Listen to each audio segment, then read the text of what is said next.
Dhamma talks by Mogok Sayadaw. Looking for Nibbāna at the right place. Sayadaw gave a few talks on Nibbāna and explaining with his own similes, but this one without it. It was like a puzzle. But instead of thinking and speculation on Nibbāna, it is better to understand what dukkha is. And then we'll appreciate Nibbāna and desire to transcend dukkha. Only by understanding dukkha can be understood Nibbāna. In the Khanda there are three noble truths. Form, Rupakhanda, is fuel and Dukkha-Sakha, unstable Dhamma. Kilesa is fire and Samadaya-Sakha, unstable Dhamma. Magga-Sakha also is unstable Dhamma. Therefore, can't rely on them. Today I will talk exactly about Nibbāna. The Buddha asked to look for Nibbāna in this 2 armed lengths body, but only found the unstable Dhamma. Form is Rupakhanda. Greed, Lobha, and path factors, Maganga, are Sankarakhanda. All of them are not free from the Khandas. At the present Khanda, only the 3 noble truths can be found and without Nibbāna. You couldn't find Nibbāna there. Why? It's because Nibbāna is not connected with the Khanda. If including in the Khanda, it will be unstable. But the Buddha told us that the 4 noble truths are in the Khandas. Therefore, Nibbāna is not mixed up with the impermanent Khandas. In this case must outside the Khandas. Even the Khandas perish, it does not. Therefore, Duva, stable, Nibbāna and Sukha, pleasant, happy, Nibbāna. Not everyone can see it. Someone who learns and studies from a teacher will see it. This is the work of a person who works out until not wanting and cessation of the Khandas. After that become one's own property. Understanding Dukkha-Sakha with penetration will realize Nibbāna. It's not mixing up Dukkha-Sakha that must be Sukha-Sakha. It will be in safety only by getting there. During the practice by not wanting Dukkha-Sakha of the Khandas and then instantly the Khandas disappear and Nibbāna appears. Something is existing and no connection with the Khandas. It appears without the Khandas. The practicer stays with the imperishable thing. Not seeing Nibbāna is don't know how to clear up things which cover on it. As an external nature and not an internal one, Nibbāna is a strange phenomenon. One can't find it outside the Khandas. The Buddha asked Rohitassa Devata to look inside the Khandas. It exists in 2 armed lengths Khandas as an external matter or thing and not an internal one. Why we can't realize Nibbāna? It's because of the affection to impermanence nature, such as one's own Khanda, family members, wealth etc. If you don't want these impermanent things will realize it. Ask you to contemplate is to understand the impermanent phenomena. The first step is to discern impermanence, the second its disenchantment and the third its ending. If you desire impermanent phenomena, you will get these things. By not desiring, then you will get the permanent one. If you find the unstableness, you are on the way to Nibbāna. Continue to follow the unstableness to its ending will find out the constant Nibbāna. Dhamma talks by Mogok Sayadaw, the 28th of February. 1959. Observe the mind-body with Paññā. In this body only has mind and form, nama rupa. Whatever you want to do is the mind. Whatever movement and action happening are accordingly to the order of the mind. This is form. You have to place a wise man between them. He can observe the mind and form. Mental factor of discernment, Paññā cetasika, is wisdom mind. Now, we have 3 of them. One observes the 2. This is Vipasāna. If you have a long tongue and it will be long, a Burmese colloquial language and means as talkative. In short it's only that much. If you can place or insert Paññā between them and it becomes Vipassana. Looking for here and there can't become Vipassana, only will find the Vipassana records. We are wasting times with records. The mind and form will send you to Nibbāna. Whatever you have loaded inside the boat, it will arrive at the other shore. The boat is mind and form. The boatman is knowledge, Nana. The other shore is Nibbāna. Whoever rides this boat will arrive there. It's easy. Even though it's easy and too close to us, we can't see it. Your eyelashes are the closest to your eyes. Can you see it? You can't. Why is that? It's because you are looking at far distances. But look at near this time. Is there anything closer than mind and form to you? Look at it without moving. When it moves, observe its movement. When it's calm, observe its calmness. Calm mind and moving mind. Calm form and moving form. The mind and body will tell you. Form will tell you that I am not the form before and the later form. Also the mind will tell you that I am not the mind before and the later mind. If they are talking to you like this a lot, in this body nothing is owned to you. Before, we thought it as our own was a big mistake. If you see it rightly, become right view Vipassana. It will always tell the truth to the yogi who is watching. If you don't believe what others say is all right, but you must believe what the mind-body itself tells you. They will tell you that we are changing all the times. Then you will want to follow them by nodding your head as, that's right, that's right. Even, if you don't want to agree with what the Buddha and Arahants were said, also all right. But when the mind-body tells you must agree, then you don't need to doubt about it as right or wrong. So, no need for the Buddha and Arahants told you that it was not yours, only anatta. The mind and body will tell you about this. It doesn't stay or behave as you want them. By knowing one's own mind-body very well is the knowledge of the way as it is or as it really is, yathabhuta nana. If you arrive that much craziness and blindness are gone, you know how to look at it, then craziness and blindness disappear. If you know your mind-body very well and will surely arrive at Nibbāna. Mostly we are wasting our times without any benefits, because this is without a teacher to show the right way. Looking at other things is samatha. Only looking at the mind-body is vipassana. Instead of watching at what really exists, we are looking at what does not exist. Therefore, we are in suffering. Vipassana becomes difficult because without a teacher to show the way, the mind and body tell you the truth. Knowledge, nana, is the believer.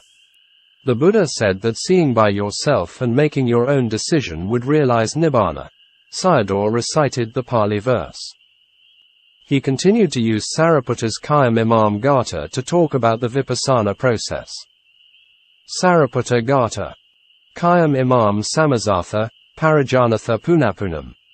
K. Savavam Disvana, Dukkhasantam Karisatha. Milindapana, 6. Opamakatapano, 2. Samudavago, 9. Kamakarangapano. Kayam Imam Samazatha, watching and observing this body with knowledge. Parajanatha Punapunam, contemplate it again and again. K. Savavam Disvana, will see the impermanent nature of this body with insight. Dukkhasantam Karisatha, and then will see the end of dukkha. According to Sariputta, by watching at mind-body process will realize Nibbāna and watching with the knowledge given by the Buddha. If you have this knowledge, the Buddha exists, and without it no Buddha. The day the Buddha enters into Nibbāna is the day this knowledge disappears. The mind-body always tells us that it is anicca, dukkha and anatta. It is never lying to us, because they are the phenomena of ultimate reality, paramatta dhamma. It's only telling you these things very often that your ears become bitter, a Burmese colloquial language, and it means don't want to hear anymore. And then you become displeasure in it. You have to follow the khandhas to the end. Watching and observing to the end of it. After arriving at the knowledge of not wanting, all the dying process, anicca or dukkha, disappear. The bad things disappear and the good one appears. Impermanence, suffering and loathsome, anicca, dukkha, asubha, disappear and Nibbāna appears. The reason of you can't see the three universal characteristics, i.e., anicca, dukkha, anatta, and Nibbāna is looking at the mind-body with the eyes given by the people of the world. With the eye given by the Buddha you will sure to see it. Dhamma Talks by Mogok Sayadaw, the 1st of March 1959. Observe the impermanence of mind-body as a stranger. If you can discern the impermanence of the refined mind-body, then you have the three wholesome roots, Tihetuka equals i.e., non-greed, non-hatred and non-delusion. In this life you can realize Nibbāna. If you are too rooted, without non-delusion, you can't realize it. But still the yogi should not give up her practice and practice regularly for their whole life for the root of wisdom to grow. It will bring great benefits to him, her daily life and at the time of dying. This is an important point. I will make the decision for you. Don't go and ask for anyone. Don't give up your effort and try to practice regularly. Making the decision by practicing is the best right way. If you pray for Nibbāna, I can't take the responsibility for you. This is a very important point for Buddhist and non-Buddhist. If you see Anicca, I take the responsibility. There were references in the Pali discourses. The Buddha also said it in the Dhammapada. If you get the Yathabhuta Nana or Udayabhaya Nana, both mean seeing impermanence, then it's for sure, but need to practice hard. Sayadaw showed an example of seeing Anicca by scratching on the hand downwardly with a fingernail.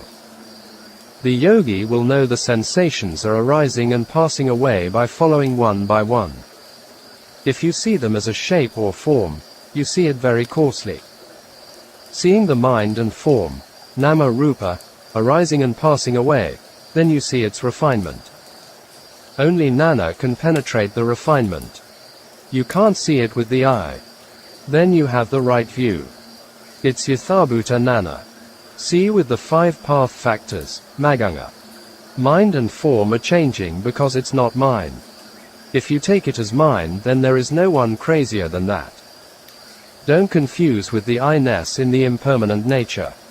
Taking something not existing as mine is also not a worldly usage.